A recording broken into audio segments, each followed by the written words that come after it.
Jangan pernah mencari pinjaman lain jika kalian kesulitan untuk membayar. Ini OJK yang nyuruh. Assalamualaikum warahmatullahi wabarakatuh. Apa kabar teman-teman semuanya? Semoga semua dalam keadaan sehat walafiat ya. Diberikan kesehatan, kelancaran, kemudahan dalam segala urusan apapun. Makin kuat mental, makin semangat dari hari ke hari. Amin amin ya rabbal alamin. Di awal tahun ini diberikan kesabaran, kekuatan, makin semangat, makin menambah motivasi bahwa Galbay itu memang jalan terbaik dan akan terus menjadi terbaik asal kita tahu cara terbaik kita untuk Galbay. Nah oke teman-teman, kali ini saya akan membahas tentang buat yang Galbay kemarin-kemarin limitnya tidak naik, bahkan sudah banyak yang bayar lunas tapi tidak diberikan limit. Ternyata ini dia ada aturan terbaru yang diterbitkan OJK per 1 Januari kemarin. Nah apa itu kita akan bahas secara tuntas, tapi saya harapkan kalian semuanya sudah subscribe channel ini agar channel ini terus berkembang dan dapat memberikan informasi terbaik buat kalian yang Galbay. Oke teman-teman, ini dia buat kalian.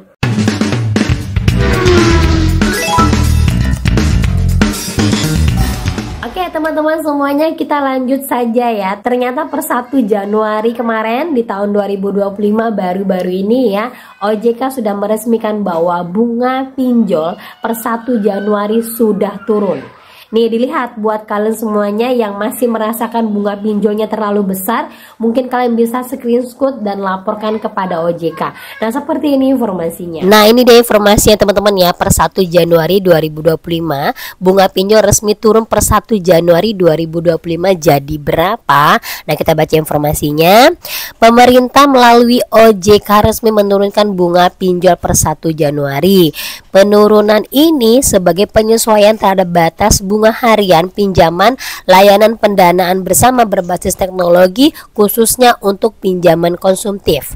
Jadi ini mengacu kepada SE OJK nomor 19 tahun 2023. Ini khusus untuk pinjaman konsumtif ya teman-teman ya, pinjaman yang kalian pakai untuk kalian beli makanan ataupun untuk kalian gunakan bayar sesuatu, bukan untuk pemodalan ya. Nah kita lanjut lagi baca ke bawah. Berapa bunga pinjol per tahun 2025? Berikut rinciannya per 1 Januari. Pinjaman konsumtif tenor kurang dari 6 bulan 0,2% saja. Artinya pinjaman di bawah dari 6 bulan teman-teman ya. Lanjut lagi, tenor lebih 6 bulan itu 0,3%. Nah ini hampir sama dengan tahun lalu ya, tidak ada berubah untuk yang di atas dari 6 bulan. Nah lanjut lagi untuk pinjaman produktif. Nah pinjaman produktif ini untuk modal ya. Tenor kurang dari 6 bulan 0,275% per hari, tenor lebih dari 6 bulan 0,3%. Nah sebenarnya ini tidak ada kenaikan teman-teman ya, hampir sama dengan tahun lalu. Nah ini akan terus berlanjut nanti sampai tahun 2026 sesuai dengan roadmap yang sudah dikeluarkan oleh OJK gitu teman-teman ya. Nah itu dia teman-teman ya, jadi buat kalian semuanya yang sekarang masih merasakan kok besar sekali bunga, kenapa bisa seperti ini padahal aturannya sudah harus berubah. Nah teman-teman juga harus perhatikan bahwa setiap bunga, denda dan biaya adminnya itu semuanya berbeda ya. Kalau kalian mau lihat biasanya di setiap pinjol itu ada rinciannya, berbeda semuanya, bunga, denda dan juga biaya admin itu dipisah-pisah. Nah kalian harus perhatikan bunganya itu besar atau tidak dari pinjaman kalian. Kalau memang ternyata lebih besar, kalian bisa screenshot dan laporkan pinjolnya kepada OJK karena belum merealisasikan sesuai dengan peraturan OJK. Seperti itu teman-teman ya. Nah lanjut lagi kita teman-teman. Jadi di sini banyak sekali yang menginformasikan, Mbak saya punya uang, terus saya mau melunaskan ini dulu. Nanti kalau sudah lunas saya mau tarik lagi untuk ambil limitnya biar saya bayarkan yang ini. Jadinya nanti Mbak hutang saya yang ini sudah lunas, yang ini saya sudah lunas juga. Jadinya walaupun kayak lubang tutup lubang, tetap nanti yang di sini sudah saya tutupi, yang di sini juga saya tutupin. Biar nanti saya nggak disebar datanya Mbak, luar biasa sekali sampai ke orang tua dan di kantor saya disebar. Gimana Mbak kalau cara saya seperti itu? Tahun ini masih aman nggak Mbak kalau seperti itu? Nah banyak yang bertanya dan banyak yang berspekulasi bahwa seperti itu adalah cara yang aman. Padahal menurut saya cara yang seperti itu adalah cara yang paling membuat kalian akan menyesal nantinya. Karena apa? Itu sama saja dengan gaya lubang tutup lubang. Kalau dari saya, mending uang yang ada ini, seandainya kalian mau bayarkan pinjol, duluankanlah pinjol yang memang yang mengganggu pekerjaan kalian. Ya, kalau emang dia pinjolnya masih adem ayem, hanya di sekitar kalian saja, abaikan saja. Gitu teman-teman ya. Nah, tetapi di sini saya baru bacakan, ternyata OJK mengeluarkan peraturan baru buat pinjol-pinjol untuk mencairkan limitnya. Nah, buat kalian yang merasa kenapa saya nggak dapat limit baru ya, nah mungkin seperti ini salah satunya ada yang tertinggal syarat-syarat ketentuan dari OJK per 2025 ini. Kita baca dulu. Nah, ini dia teman-teman ya, semua ini masuk ke dalam aturan tentang bunga pinjol yang sudah diturunkan per 2025 ini. Nah, OJK juga memberikan syarat-syarat terbaru lagi khusus untuk penerima pinjol dan pay letter. Nah, kita baca dulu syarat-syaratnya apa. Batas usia minimum pemberi dana adalah 18 tahun. Penghasilan minimum penerima dana pinjol adalah 3 juta. Ya, ini syaratnya harus bekerja. Kemarin-kemarin kan nggak ada syarat untuk bekerja teman-teman ya, tahun-tahun sebelumnya. Sekarang sudah harus ada. Kemudian kewajiban pemenuhan atau persyaratan kriteria pemberi dan penerima dana pinjol yang dimaksud efektif berlaku terhadap akuisisi penerima dan pemberi dan penerima dana pinjol baru atau perpanjangan paling lambat tanggal 1 Januari 2027. Artinya untuk syarat-syaratnya ini ya, keseluruhan ini paling lambat itu disesuaikan di 1 Januari 2027. Itu masih 2 tahun lagi ya.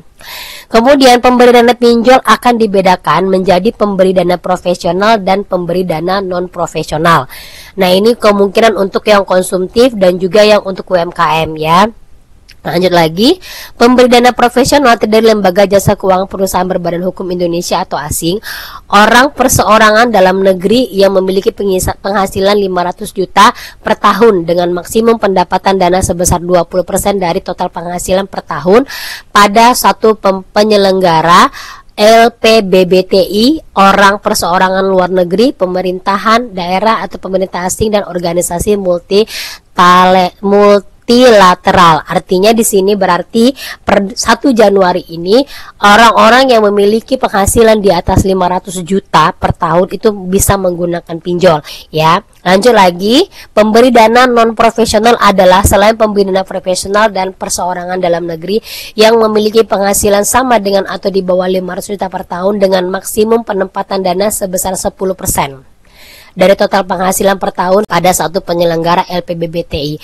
Artinya yang memiliki pendapatan di bawah dari 500 juta per tahun hanya boleh memperoleh pinjaman sebesar 10%-nya saja.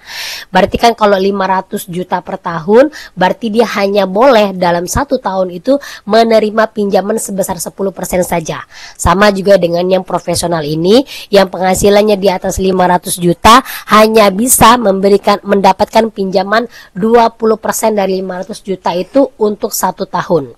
Gitu teman-temannya, jadi sudah dibatasi ya.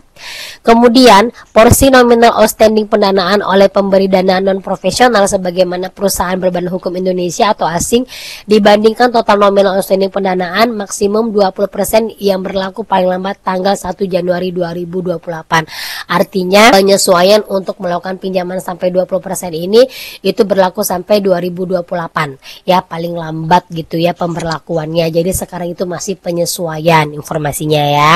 Kemudian penyelenggara LPBBTI diminta melakukan langkah-langkah persiapan dan upaya mitigasi risiko agar tidak berdampak negatif. Nah, ini maksudnya agar tidak ada yang galbay, apalagi yang pinjamnya misal kalau 20% dari 500 juta itu kan puluhan juta teman-teman ya. Kalau seandainya ada yang digalbay bagaimana? Nah, itulah diminta untuk melakukan langkah-langkah persiapan mitigasi risiko ini. Tapi dari semua yang saya baca ini, saya yakin sekali masih banyak, bukan hanya pinjolnya, bukan hanya orang yang galbay ya, pinjol-pinjol yang akan melakukan pelanggaran atas ini semua.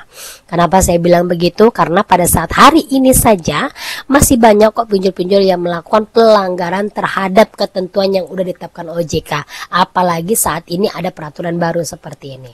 Tapi kita berdoa saja, semoga yang terbaik saja, dan kita harapkan pinjol ini ditutup, bukan pengembangan seperti ini, karena memang efeknya tidak ada yang bermanfaat bagi warga negara Indonesia. Walaupun peraturan baru ini ini sudah dirilis sama OJK. Kebanyakan penjual-penjual banyak melanggar. Karena apa? Sekarang aja anak umur 11 tahun itu sudah bisa minjol. Bayangkan, saya nggak tahu dia pakai KTP siapa, bagaimana cara dia untuk merealisasikan pinjaman itu biar bisa cair ke rekeningnya dia. Dan ini sangat miris sekali teman-teman ya. Karena apa? Peraturan yang OJK buat itu hanyalah peraturan, tinggal peraturan, tidak pernah dijalankan sepenuhnya. Nah, jadi buat teman-teman semuanya, kalau kita mau galbay, tetap saja lanjutkan. Karena apa? Pemerintah mengatakan sendiri, ini memang tulisan dari pemerintah, Satgas Pasti yang mengatakan jangan pernah mencari pinjaman lain jika kalian kesulitan untuk membayar. Ini OJK yang nyuruh. Ya, kalau pinjolnya banyak sekali yang melanggar dari peraturan OJK, berarti sah dong kalau kita untuk galbay. Ya teman-teman ya, jadi jangan khawatirkan mau peraturan ini itu, cuman yang perlu diambil sisinya di sini adalah ketika kalian punya uang, jangan pernah berpikir bahwa uang itu bisa kalian ambil lagi ketika kalian melunaskan pinjol atau membayarkan pinjol. Karena sampai detik ini saya ngonten banyak sekali yang menginformasikan limitnya tidak cair. Jadi nggak usah berpikir untuk bayarkan pinjol. Lebih baik uang yang kalian saat ini kalian gunakan untuk keperluan keluarga kalian.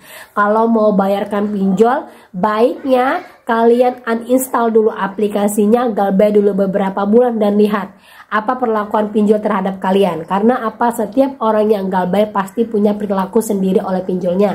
Salah satunya yang pernah saya buatkan konten yang mengatakan bahwa hutangnya lunas ya, hutangnya hilang di aplikasinya.